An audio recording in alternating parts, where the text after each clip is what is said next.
بسم اللہ الرحمن الرحیم۔ السلام علیکم ناظرین، میں ہوں جیم جمالی اور آپ دیکھ رہے ہیں ڈیجیٹل کے سب سے بڑے چینل نیوز پاکستان کا پروگرام اے ٹو زی۔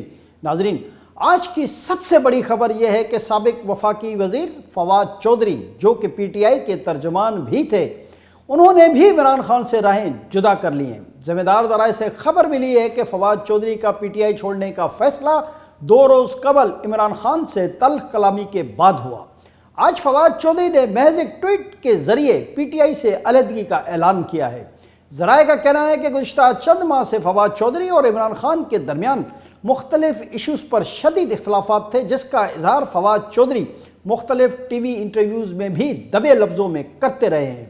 واضح رہے کہ یہ وہی فواد چودھری ہیں جو پہلے مشرف کے ساتھ تھے، اس کے بعد انہوں نے پیپلز پارٹی جوائن کر لی تھی، پھر کاف لیگ اور اس کے بعد پھر وہ پی ٹی آئی میں چلے گئے تھے۔ 9 مئی کے بعد اب تک پاکستان تحریک انصاف کے 3 درجن سے زائد رہنما پارٹی چھوڑ چکے ہیں، جن میں شیریں مزاری، فواد چودھری، فیاض الحسن چوہان جیسے پی ٹی آئی کے مرکزی رہنما بھی شامل ہیں۔ آج جو صورتحال نظر آ رہی ہے اسے دیکھ کر اکثر تجزیہ کار عذرا راہ مذاق یہ بھی کہہ رہے ہیں کہ آئندہ چند دنوں میں پی ٹی آئی میں صرف عمران خان اور ان کی اہلیہ ہی رہ جائیں گے۔ جی ناظرین، دوسری طرف آج سپریم کورٹ آف پاکستان کی طرف سے 14 مئی کو پنجاب میں انتخابات کے فیصلے کے خلاف دائر نظرثانی درخواست پر ایک مرتبہ پھر سماعت ہوئی۔ اس موقع پر chief justice of Pakistan Umar Ata Bandial نے اٹارنی جنرل سے مخاطب ہو کر کہا کہ ہم کل خوش تھے کہ قانونی نکات عدالت کے سامنے پیش کیے گئے۔ آپ کو گھبرانا نہیں چاہیے، عدالت آپ کی سماعت کے لیے ہی بیٹھی ہے۔ کوئی معقول نکتہ اٹھایا گیا تو جائزہ لے کر فیصلہ بھی کریں گے۔ عدالت میں قانونی نکات پہلے اٹھائے گئے لیکن اس پر بحث نہیں کی گئی۔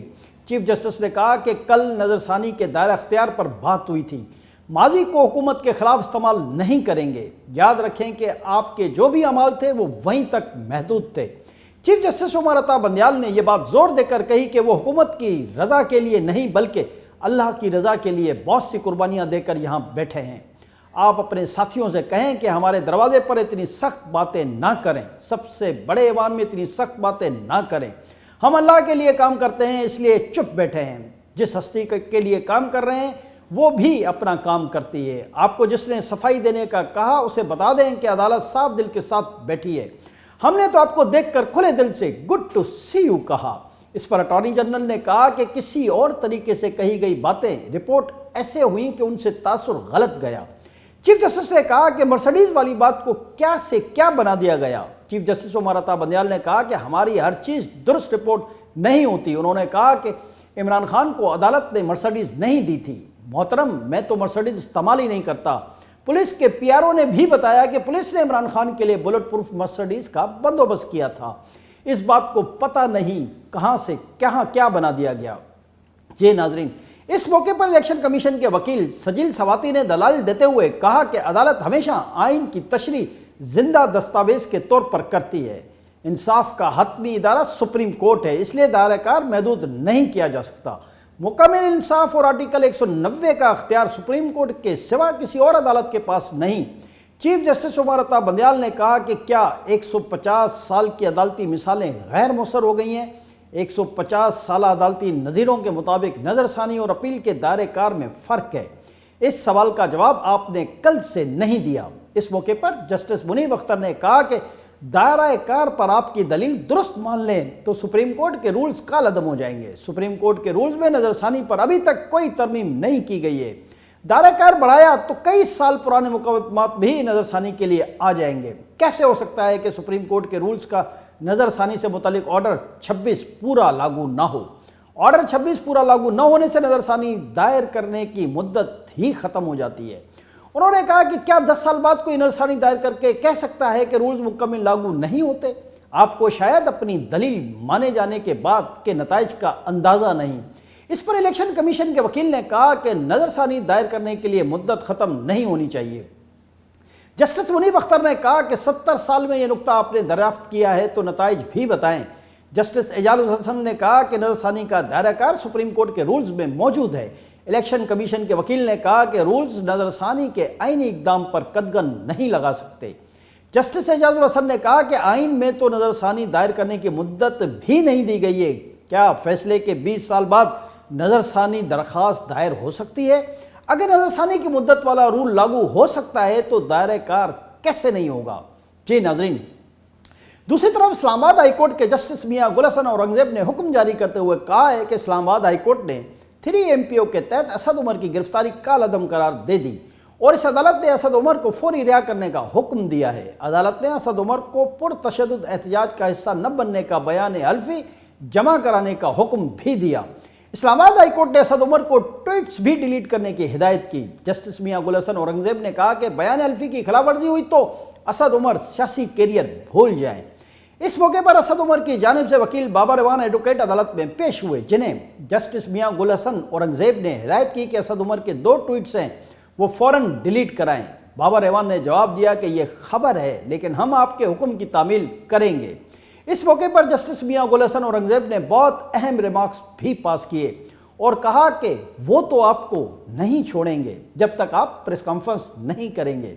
جسٹس میاں گل حسن اورنگزیب کے یہ ریمارکس سیاسی تناظر میں بہت اہم ہیں۔ یاد رہے کہ گزشتہ کئی روز سے PTI کی مرکزی قیادت سمیت درجنوں رہنماؤں کی طرف سے پریس کانفرنس کرنے کا سلسلہ جاری ہے، جس میں PTI سے لا تعلقی اور سیاست چھوڑنے کا اعلان کرتے جا رہے ہیں۔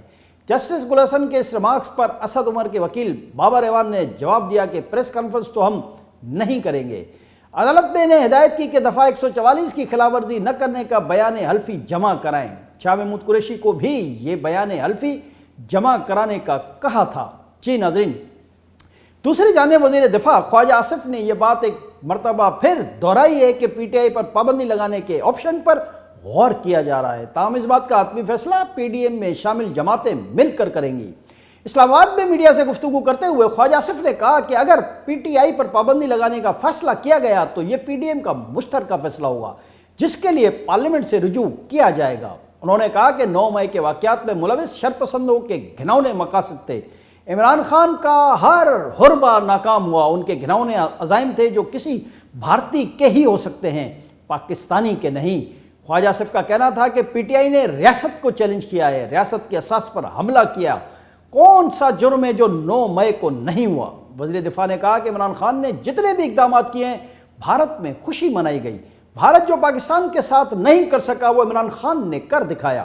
ان کا کہنا تھا کہ عمران خان نے 9 اپریل کے بعد جتنے بھی اقدامات کیے ہیں اس سے اسی کو نقصان پہنچا، ہم عمران خان کو کوئی نقصان نہیں پہنچا سکے، ان کے اپنے اقدامات کی وجہ سے انہیں نقصان ہو رہا ہے۔ وفاقی وزیر نے کہا کہ 25 مئی کو شہداء کی تکریم کا دن منایا جائے گا، پوری دنیا میں لوگ اپنے شہداء کی عزت کرتے ہیں۔ عمران خان کہتے ہیں کہ 9 مئی کے واقعات کا انہیں علم نہیں تھا، وہ اب کہہ چکے کہ اگر انہیں دوبارہ گرفتار کیا گیا تو دوبارہ ری ایکشن آئے گا۔ وزیر دفاع کا کہنا تھا کہ عمران خان اتنا معصوم بننے کی کوشش نہ کریں، 9 مئی جیسے واقعات کی ماضی میں کوئی مثال نہیں ملتی۔ عمران خان نے ایک جوا کھیلا جو وہ ہار گئے ہیں، اب ہیلے بہانے کر کے مذاکرات کرنا چاہتے ہیں، ہم پر کوئی بین الاقوامی دباؤ نہیں۔ خواجہ آصف نے کہا کہ عسکری تنصیبات پر حملہ عمران خان کا آخری حربہ تھا، جو کچھ ہوا وہ اتفاق نہیں بلکہ منصوبہ بندی کے تحت ہوا تھا۔ جی ناظرین، خواجہ آصف کی میڈیا ٹاک کا جواب دیتے ہوئے PTI رہنما وکیل و سینیٹر علی ظفر نے کہا کہ ماضی میں جماعت اسلامی پر پابندی لگانے کی کوشش کی گئی تھی، ماضی میں سپریم کورٹ کہہ چکی ہے کہ آپ کسی سیاسی جماعت پر پابندی نہیں لگا سکتے، توڑ پھوڑ کرنا انفرادی عمل ہوتا ہے، اس پر ایکشن لیا نہیں جا سکتا، توڑ پھوڑ انفرادی عمل ہونے کی وجہ سے سیاسی جماعت پر پابندی نہیں لگائی جا سکتی۔ سینیٹر علی ظفر نے کہا کہ دہشت گردی اور انتشار پھیلانے والی جماعت سے متعلق مختلف قوانین ہیں، اگر PTI پر پابندی لگائی گئی تو امید ہے کہ سپریم کورٹ ایک ہی دن میں کالعدم قرار دے دے گی۔